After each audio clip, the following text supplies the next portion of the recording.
कुछ रुपया दे दे रे भैया राम मंदिर निर्माण का, राम के घर में लग जाएगा पत्थर तेरे नाम का।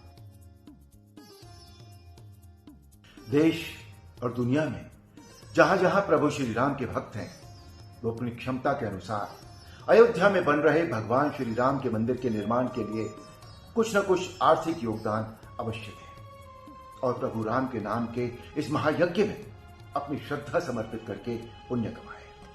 इसके लिए श्री राम जन्मभूमि तीर्थ क्षेत्र ट्रस्ट द्वारा 10 रुपए, 100 रुपए, 1000 रुपए के कूपन तैयार किए गए हैं और इसी मकर संक्रांति यानी 15 जनवरी से 15 फरवरी के बीच प्रभु राम का कोई ना कोई सेवक आपके दरवाजे तक अवश्य आएगा।